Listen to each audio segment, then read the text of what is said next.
Welcome to the People of Power show. Today's segment is going to be a powerhouse. I'm telling you, want to stay for it. The People of Power show is a show where we invite those extraordinary people to come on to the show to share their wisdom, knowledge, their experience, and all the things they have to offer in order to elevate us on all different types of levels. We are excited for this one. We're glad you came. Stay for the full time. I'm Dr. Niemah Nefertiti. You can just call me Niemah Nefertiti. I am a nutritional scientist. I am also a functional medicine practitioner, a master herbalist, an author, humanitarian. I am an entrepreneur and a woman of humanity. I love humanity and I love what I do, to uplift the vibration and frequency of the planet by uplifting the frequency of myself. So I'm here to educate, I'm here to inspire, and I'm here to bring you the people that would do that for you, inspire you, lift you, educate you. Come on through. So today on this episode, this brother deserves all the flowers. Dr. Lester Bailey.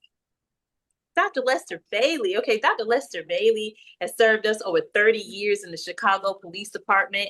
He protected and was there for at least a few of our presidents. I'm gonna let him get into who they were, if he can disclose that information for us, but he's given up service, in the protection detail for a few of our presidents of the United States. He also built successful organizations. He earned his doctorate in international business and now dedicates his life to helping people unlock their limitless power of the mind.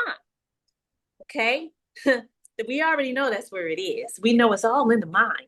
And if that brother can inspire you to tune in and tap into those limitless thoughts, I think you better put your listening cap on. So here's Dr. Bailey, Lester Bailey. And we want him to chime on in because we're going to ask this brother some questions. Listen, we're not going to wait for the main question. But you know what? We might make everybody wait for the main question. Let's ask you about growing up in Chicago. Thank you for inviting me to be a part of the Women of Power Empire. I really love being here with Dr. Niemah Nefertiti. This is a great time. Yes, I grew up in the city of Chicago, born, raised, fed, had family, everything, and had a great time doing it. So when you look at me being a part of the police department, it was actual a calling. I didn't hear the call, but I answered it. So many times we want to know what we're going to do in our lives, and we plan and we plan and we plan. But I will say the good Lord has already made the plans for you. So he put me on the police department, and I first got on the police department. I was very good in the academy. I was that child that you would love to turn around and say, he knows that he is ready for the streets. And then that first day came on the streets, and my very first job was a man shooting. I was like, oh my goodness. So my partner and I, we drove up to the guy. He says, normally by the time the dispatcher gets there, the guy is already gone. But this didn't happen. You see the scene where we drive up and you're looking at peace everywhere but where he was standing, and he was shooting.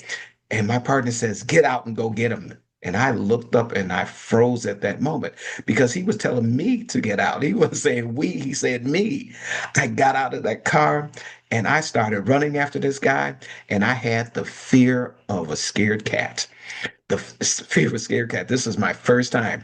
He got to running, I got to running. I was running so fast, I almost passed him up. But I stopped for a moment and I was able to grab him, put some handcuffs on him.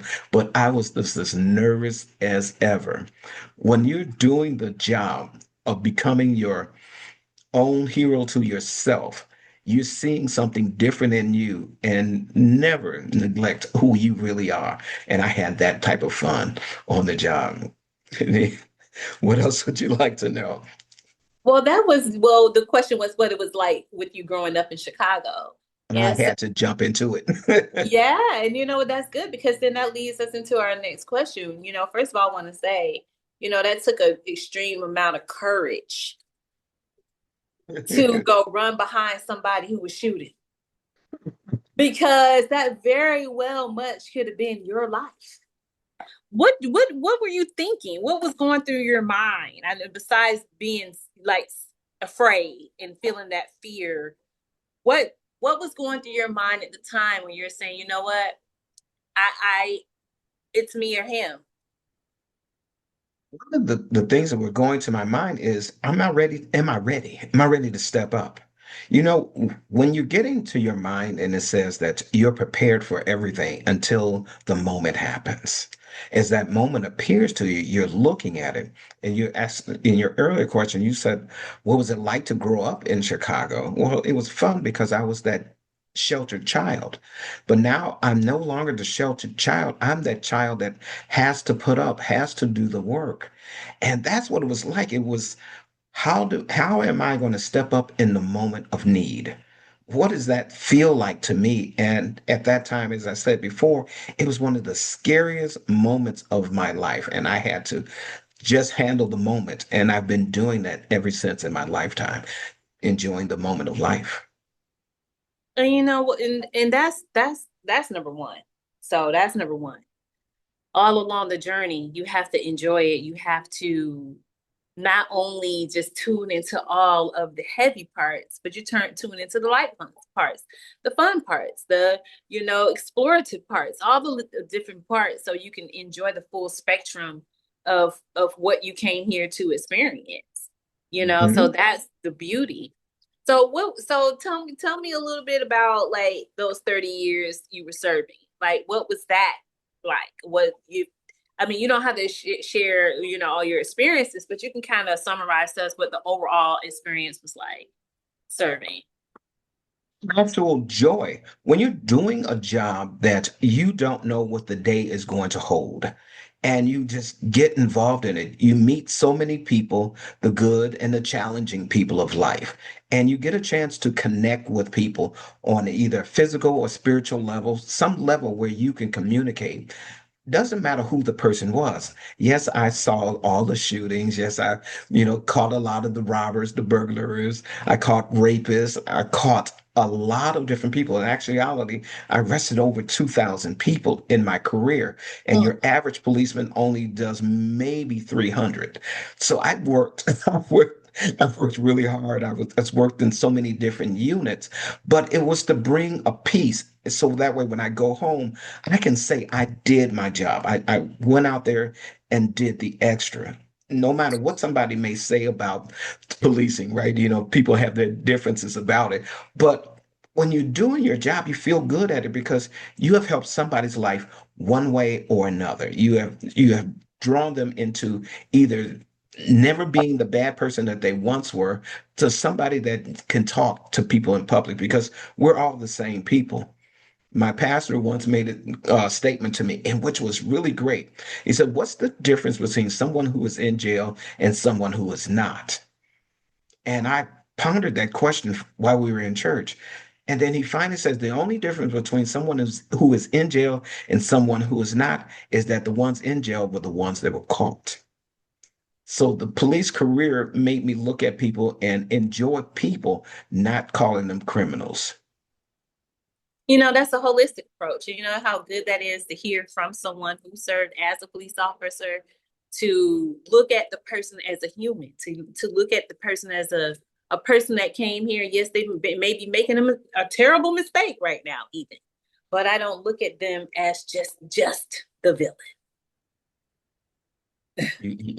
Because they are. We all are. It's just the situations that happens with us. I won't say to you, but the situations that happens with us. It makes a difference. It makes a big difference. And it makes a big difference with who comes in our lives too. So, what I want people to realize is that there are good people everywhere. Mhm. Just don't automatically assume because this person chose this job or chose this thing, you know, divine light, divine spirit, divine consciousness, God, Buddha, Krishna, Allah, whoever, however you want to name that divine spirit, puts beautiful souls everywhere, everywhere. And that's the beauty of it. It's like it's always going to be one of us somewhere shining light, showing that a different perspective, a different way of being, a different way of treating people, and understanding the importance of how this mentality drafts the power of the mind. Because this segment, what was between us, was pretty much about the power of the mind and how you use the power of the mind to get in these places, in these spaces, and things of that nature, to be that shining light. Because it's what people don't realize is it's not easy. You didn't just pop up there. You didn't just pop up serving our presidents. No, you had to work for that. You had to work. Okay. So you had to also use the power of your mind, because everybody else is working too. There's other candidates working hard for the same positions. What's the difference between a person that end up in these spaces doing these things, having a positive outlook, you know, making so many arrests, people that was hopefully guilty, you know, Oh, they were guilty you know of the what I'm crimes. saying? Doing these things, take a significant amount of brain power, thinking power, seeing power, belief, knowing, standing in it, patience, discipline. Let me back up and put discipline at the top of the list. Discipline and consistency. And consistency. You're going to need them both. You're going to need Yes. those. When you're doing what you want to do or what you like, me being the police, I didn't know that I would love the job. There was nothing about that job that I knew about. So I didn't go in it with preconceived notions. I went in there with a clean slate head, and I wanted to see what it would be like. Yeah, you're nervous. Yeah, you're scared, but then you're courageous, and then you act as if, no matter what that is, because your body, your mind tells you what is right. Whether you move toward it or from it, your mind is already telling you what is the thing that will bring out the best in me at the moment.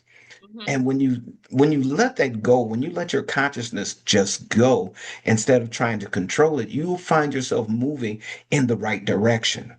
You will find yourself doing things that you did not even conceive in your mind. You're just like, how am I going to complete this? How am I going to go from looking for a baby at one moment and dealing with a schizophrenic the next moment? How will I deal with somebody trying to hurt someone or hurt me? And then, the next thing you're doing is comforting somebody because a bad action happened to them. You have to just stay relaxed. Most people who get in trouble on my job is because they go in with what they believe that they can do. And they find out that sometimes that wasn't the best decision. Just be the best you can be. Absolutely. Now, I want to ask you, a question, and this is the one that I know everybody wants to know, because I know I've been wanting to get more details on what was it like and which presidents did you serve, and what was that like? Well, for me, it was a lot of fun. If you remember Jesse Jackson Sr., Jesse Jackson Sr. and I grew up, well, not, he was older than me. Of course, he and my dad only had a year apart. They shared the same birthday, but I knew him from a lot of people. And he introduced me to so many people. He introduced me to this one governor at the time from Arkansas, and he just happened to become president. I can't tell you his name, but I'll tell you he was from Arkansas, and his wife was named Hillary. But anyway, being in the right places at the right time, people love your body of work because they go back and they check you. They want to make sure. And I passed all the background checks that they had to pass on me. But these are people I talked to before they became president. So I got to know them more on a personal level than just what the process would be, because there's a different process. But when you become a personal bodyguard, you do things a little differently in the government. And also, the other guy, of course, grew up with, around me in the city of Chicago. And he was a state senator, then he became a United States senator, and then, of course, he became the very first Black president of the United States. But getting to know them on personal levels, getting to talk with them, So you getting to served make for also, Obama?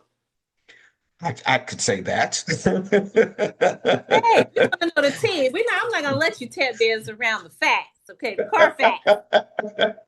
No, So there's no you tap dancing so around it you was on because his that's what it on is. his service detail. Yes. Is that Secret Service? Secret Service has it, and they still have more. The government doesn't tell you all the people that are around, but you have to pass their backgrounds and an FBI background before you can be around somebody who you may know, but they are servicing as the president. The two are the same, but the two are not the same. There is, like, in the instance we're talking about Barack Obama, the person, he is whom he was, but as the president, he is known as the president, and you serve the president of the United States. That's beautiful. Now, what was it like? Well, it was fun because you're Not getting just to. fun. We want to know. Come on now, Lester. I'm not talking about deep, deep, deep details. I'm I talking mean, about more so like just how it made you feel like being in that environment and energy. when you're in, it's hard to describe it when you're in it. When you're with the president, you meet all the top people around the world. Like I had an opportunity to meet Nelson Mandela, and you couldn't have told That's me awesome. what that would be like. Or when you're meeting oh God, I'm forgetting most people in Hollywood, Yeah. the black actors and the singers and the orchestras, and you get to be at the head seat. You don't have to buy tickets to a $5,000 event because you're security at the event, but you get a chance to really be there. You're at the dinners that they have, and you're at the presidential dinner, and you're in the White House itself, and you see the functionings of what really goes on in the White House. Most people have no clue. They see a spot here and a spot there on a movie, but what is it? What does it feel like to walk into the Oval Office and get that aura of all the presidents before you, and you can still hear their voices, and you have that deep feeling inside? That is amazing to have done it with somebody as I'll call it, as a friend. It's even more inviting. It's more fun. You get to see day-to-day living, not just what you see on the news, and you get to talk about things. Did we talk about basketball games? Did he go and play basketball games? Did we do pickup games? A lot of them. What does he like to do? Talking the president out of smoking. Yeah. You sitting up there looking at, you're having a conversation with somebody because you're not just talking to the president, although you're addressing him as such. I can't walk around and say, "Hey, Obama." No, Right, exactly. You gotta have I the have to etiquette. You say. gotta have the etiquette. Right. You have that, but you know what it was, even to be with the other president who loved to play music. He always had his trumpet out, or he would play bid whist. And you're like, where you learn bid whist at? And being there and you're talking stuff. But both of those guys are historians. I Yeah. mean, dramatic. If you really want to learn about your history, you talk to people who actually know it. And they didn't have to rehearse it, they studied it. And I thought I was somewhat of a historian until I talked with both of them. And it's like, you're like, wow, I can sit here and listen to you all night. And some nights I did. But it's a lot of fun when you're dealing with somebody and you're seeing how the United States should be ran. And that's how I'll have to end it like that. Okay, well, that was a good ending. You there, so we want to hear it from the real people that's doing the real work, that has the real experience, because I'm sure some people out here want to know, how did you get there? And so that leads me into talking about the Napoleon Hill, because I know that Mhm. you follow the Napoleon Hill principles.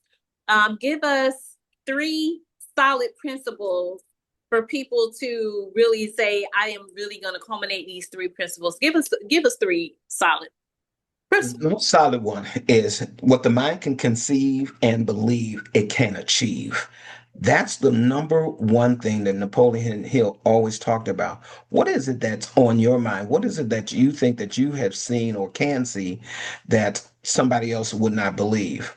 And when you're like, I'm going to do that way, I'm going to be your bodyguard. I'm a run around with you. I'm going to see the world. And then all of a sudden, you get a chance to see the world. You get a chance to understand Napoleon Hill and Napoleon Hill quotes. You're looking like he says, all of what your intentions are. What is your deepest intention? What does that look like for you when you're deciding on what you like or what you want to like in life? Do you have a definite purpose? And Napoleon Hill definitely talks about having a definite purpose. And my Mm. favorite out of all the Napoleon Hill's thoughts, he says, have an imagination. Yes. Yeah, Imagination is key. What you can see is what you create. right. What you can You see here. what you don't believe about yourself or what you don't believe in something, it pulls you away. But when you actually are sitting out there and you're looking at what is it that you really want? What is that thing that only you will believe in? Like the airplane. Could you imagine the guys, the Wilbur and Orville Wright, thinking of an airplane when there was no such thing? The person that has your cell phone, when she was thinking of cell phone services, could you imagine what that would look like when there was no such thing? The starting point of all your achievements are the desire that you have to bring out, to show someone else, to give them what's always on their mind. Your imagination is always on your mind. You can see it if your eyes are open, if your eyes are closed. But if you have a weak desire for something, you're going to get a weak result. You know, Period. when you Period. have a small fire, if you believe that that's all it's going to do, it's only going to give you a little heat. So have Exactly. that burning desire to want something more out of yourself. It's not whether someone else believes it or can they handle it. It's up to you. You have that. That thought was given to you. When you came to this planet, it showed what we needed to do next. Where are you? Absolutely. So that's our second principle. So far you've given us which two principles? The Imagination, imagine. desire, and your starting point to what you really want. So You know, imagination, and you said decider, desire. desire. So imagination, desire, and let's move on to that third principle. What is It's the third? believing. It's believing. It's believing. That's the third principle. Belief, or as we call it, faith in your beliefs. That's the biggest thing. Have faith. Mm-hmm. That's what you got to. It may take a minute, but have the faith because I'm proof of what that looks like. I truly am. That leads into the daily habits. Like we want to know what are the daily habits of successful people, people who really make it in spaces and places a lot of people just dream about. Again, you first starting out with your belief. Then actually, your second step is what action are you going to take for your belief? What is that action? Because that action is so important. It brings you to the state which you want to be in. Then it's going to take the discipline to make sure that you still keep the belief, have the action, and the discipline. The last one, consistency. We don't know how much consistency really works. We're so scared of doing something that looks like it's failure. But Napoleon would happen to say, excuse me, every adversity, every failure, and every heartbreak carries with it the seed or equivalent or greater benefit. What is that thing you want to benefit you? So, action, belief, action, discipline, and consistency. Those are what you need to be successful. Doesn't matter how you try to mix it up in a bowl, at least mix it and at least do it daily, not every now and again. I love that. I love those principles and those habits. And I want to add to the habits. So, what I've noticed during the times in my life where, I was successful, what I feel like is successful because success varies from person to person. When I was in those spaces and places and doing those magnificent things and sitting in the rooms with the presidents and the prime ministers and having these conversations, my habits were meditation, prayer, sitting with myself so I can really hear. These were Hmm. my daily habits, was listening, to higher source, journaling so I can dump thoughts out, the ones that don't need to be there. It's like cleaning up space in a microchip, in a program. If it's overcrowded, it starts to glitch. And it's the same thing with the mind. When the mind is overcluttered and crowded with thoughts you have not released throughout your day, you can't think properly. I'm going to go back and backtrack because we're going to put health to the top of that list. You can have all the money in the world and positions in the world, but if you're unhealthy, it's not going to make no difference. When you're feeling that pain and you're going through all of that discomfort and that dis-ease, it's not going to make any difference. How do I know? Because I had to heal myself through 6 autoimmune disorders. That took a grave amount of discipline, focus, power of me knowing and seeing myself healthy. I knew it was going to be what it was. I wasn't even doubting that for 1 second. And for me, being healthy and healing myself through 6 autoimmune disorders is successful, wouldn't you think? Hmm. And so, me standing in the place of my success in a lot of different ways, which we're not going to get into on this episode, but I'm just really wanting to chime in on these successful habits because, see, we can be successful at the mundane things, but can we be successful at the deeper things that sustain your true success? So, back to the health at the top of the list, being healthy. Another one of my daily habits is working out, doing sound healing on myself, being in nature, getting sunlight, scheduling out time to have my smoothies and my healthy food choices. All of that love, those are habits of successful people. Feng shui, the house stays clean, organized, and neat. I do not operate in chaos. Because when your surroundings is chaotic, so are your thoughts. It's going to be very hard for you to get things in order, living in disorder. Everything about your life has to be ordered. So my daily habits, setting the foundation of self-love, that's doing everything it takes to love on me first by caring for my temple that I'm residing in to be able to do all these other things. And then sitting in silence, meditation, prayer, journaling, listening, being obedient and disciplined. Because I was listening to Warren Buffett today, one of his lectures, and he was saying everybody thinks being successful or becoming wealthy is gonna happen without discipline. Oh, you will give up that TV show while everybody's watching the TV show and everybody else is running around outside spending the extra money on gas and drinks and partying and this and that. And you'll be the person that'll take that same money and circulate it, invest it, start that second stream of income. You'll be researching, about how and where to put your funds because you're asking for all this money, but you don't even know where it's going. So guess where it goes? Right out the door to the trash, down the toilet on food you didn't need, expensive bag that has no real value. All kinds of investments that does not really invest well in you at all. When you look So, at that, excuse me for a moment for butting in, but when you look no, at it, if okay with for that. everyone who knows Steve Jobs, was the inventor of Apple computers and cell phones. Mm-hmm. And he died as a billionaire, but he died also because of his health. He was not a Yes, healthy person. yes, But when yep. you think about, and he died of a particular type of cancer, of course, but when you look at it, he never spent time on himself. And because he didn't spend time on himself, he didn't take that time out to find out where the real riches were in their lives.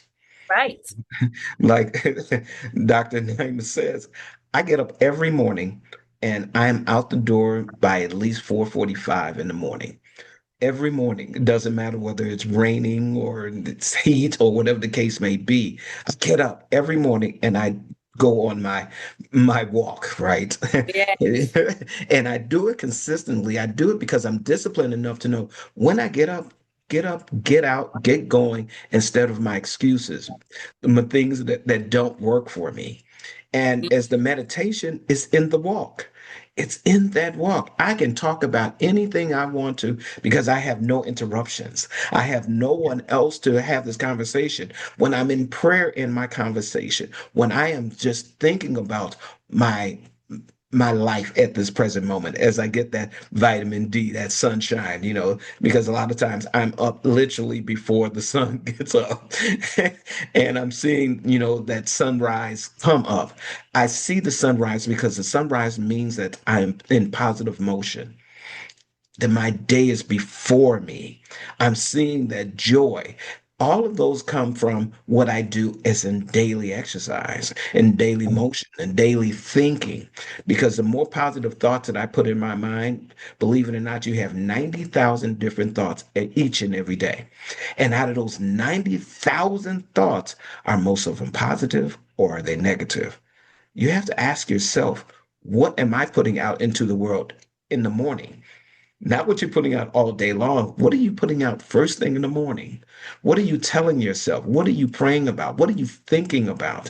Because if you hold that throughout your day, negativity has no way in, except for if you call it up and say, "Ooh, you can't help yourself think a negative thought, but what you can do is not stay with it."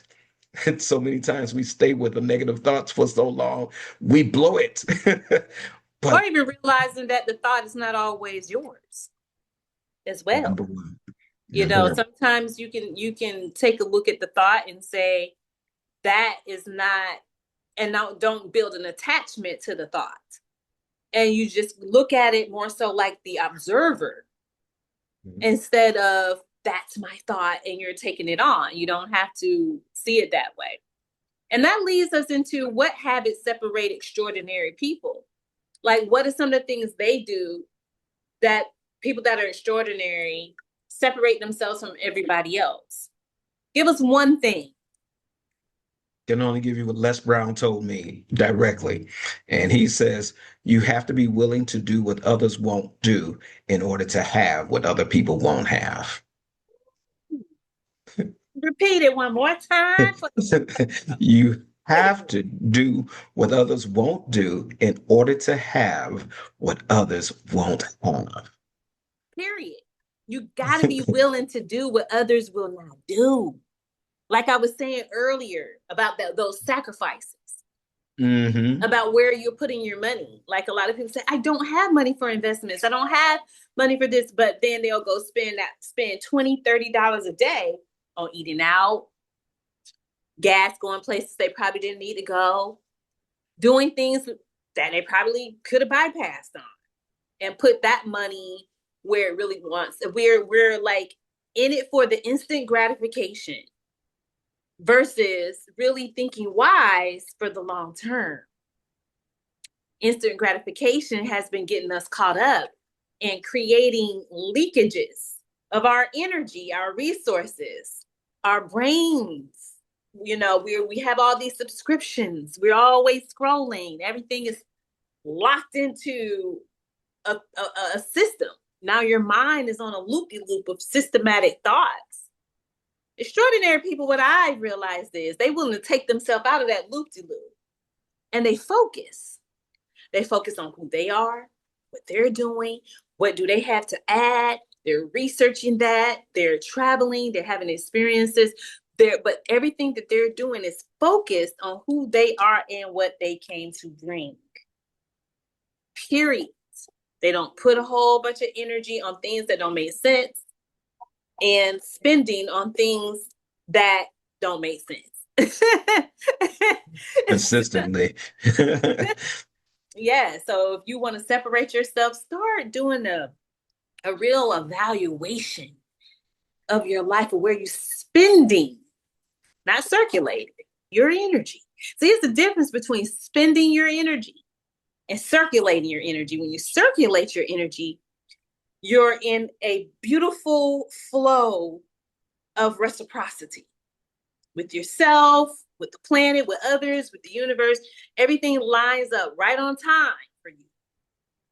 But when you get out of that flow and you're in this disruptive energy where it works sometimes, it doesn't, and then and it's very staticky, then that's how you know you're out of alignment. You out of the flow, you out of that beautiful reciprocal flow. I'm not saying that your money won't go up and down, your resources, but your life, your value of life, your quality of life will remain the same because your state of mind will be strong and beautiful. And if you can't be moved here, what did my brother Dr. Lester Bailey just say about the mind? What did he just say? What you think? That's right. The mind thinks what you can believe, you can achieve it. Period. So you have to be in that mind frame of what you believe you can achieve, but it's not going to be an instant gratification. Get No. out of that thought process. That is going to be instant like microwaving popcorn. No, it's going to take time. You're going to build. It's going to take strategy. It's going to take discipline. It's going to take, you even getting that knowledge, wisdom, understanding, application, consistency, loving yourself first. Because like I said, you can't even think on this level. You can't even think straight when you're clouded with toxins and parasites. And even if you can think straight, you don't have the strength to apply. It's funny. Every morning I get up. My first words, of course, is to God. My next words, I walk to a mirror and I say, I love you. I tell myself that every day. I may That's not right. hear it from anybody else throughout that whole That's day, right. but if I don't tell myself, That's right. why am I waiting for someone else? That's right. That's right. You got to tell yourself. Hmm. You have to be the believer of your power and your energy, and don't licking it off to people. Learn how to move in silence. Hmm. My Everybody does favorite. not have to know everything you're doing. No. They really don't, because I learned the hard way that people do not be happy for you. They do not want to see you doing that thing that you're so excited about, and they start throwing blocks in the way and darts. And we'll talk about how to avoid those darts another time, because you got to cloak yourself in your own love and your own light and your own protective bubble. You cannot be allowing people to be out here throwing darts, okay, to you. Or, or you turn around and do them like I do, because we all need haters. Haters will keep you on track all the time. If your haters can't stand you doing something well, let me tell you, you know that you're in the right place at the right time doing the right Yes. thing, because they will spread your news faster than anyone else. Ooh, And if it's something needs to be corrected, your haters will tell you. okay. They may not want to tell you if they don't know that they're giving you fuel. But when you're looking at building yourself, remember, all of this is about building you. Mhm. Your strength is inside of you. You just have to turn around and let it out.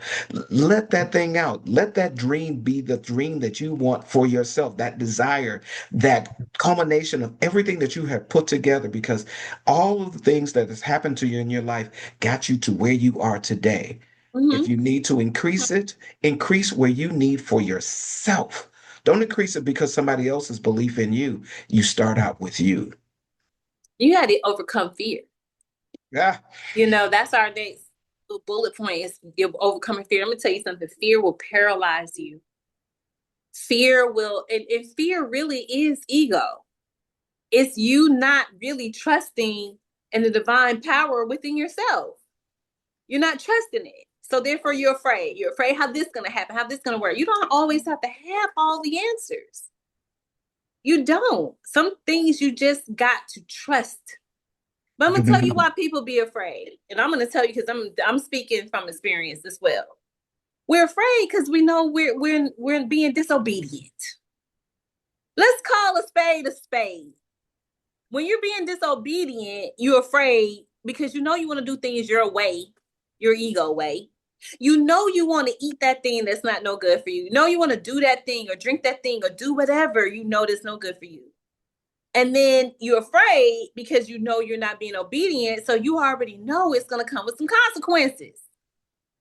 You're just willing to take the consequences because you want to do what you want to do, how you want to do it, even though it's not going to work. Even though that thing that you're doing is not going to work for your finances, it's not going to work for your relationships, it's not going to work for your health, it's not going to work for your spirit, it's not working. And so that fear will have you continuously doing things that do not work. Because the job of the ego is to take over the ship and have you doing things it way. And when you do things the ego way, we already seen, look around you. Edging At what things out. point do you say to yourself, I will not go that way? Because that way is the proven way that does not work. I'm watching people fall off of their thrones from being so inundated in their egos and thinking that there wasn't going to be any consequences. The consequences come regardless. It's only a matter of time. And so therefore, what I'm saying is not the popular view. It's not what everybody want to hear, but I'm here on the people because we're talking about people and we're talking about power. You can't build fake power on fake information.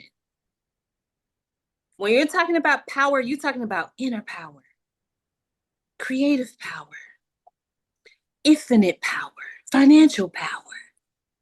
You're talking about all the powers.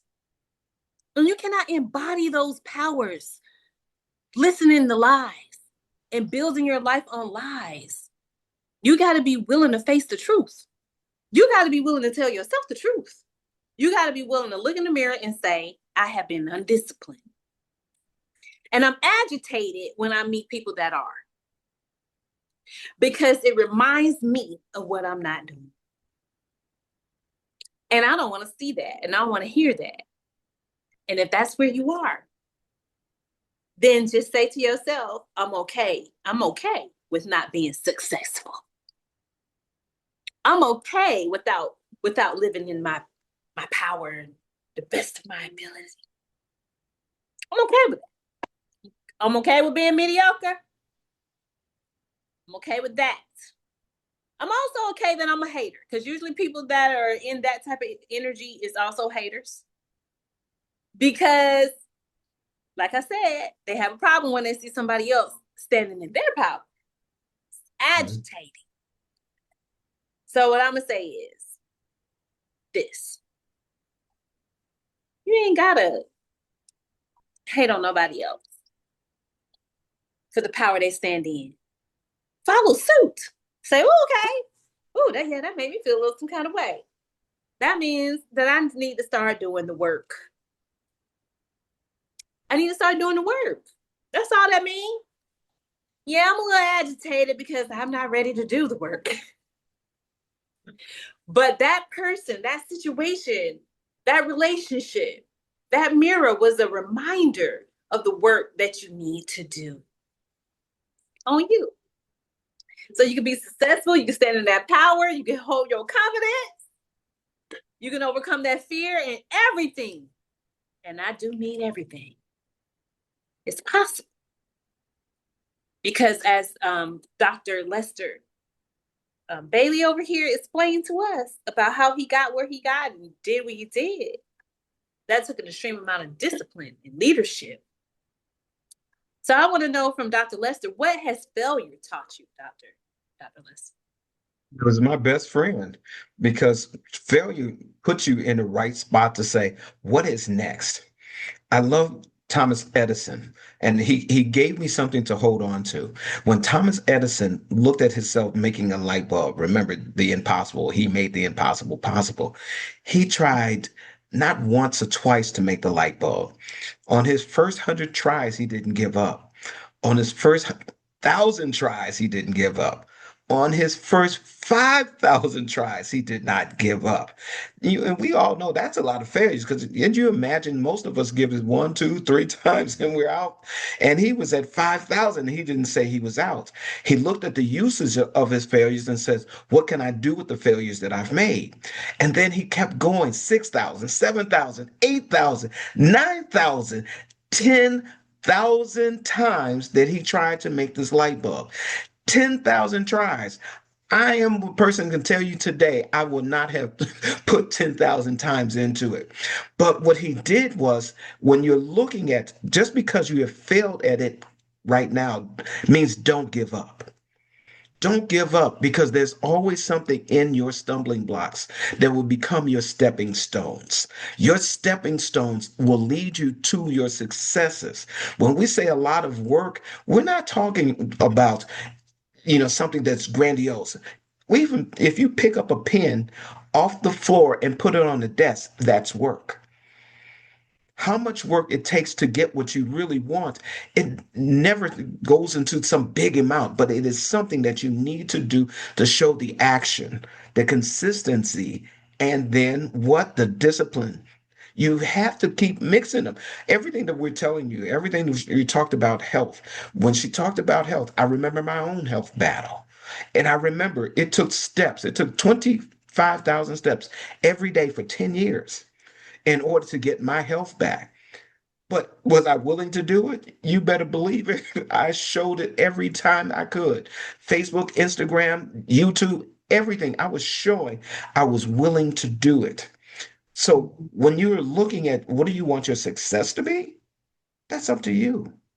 Yes. If you fall down and fail and you fail and you fail again, the good thing about when you try, you try again, you have proven to me that you're not willing to fail.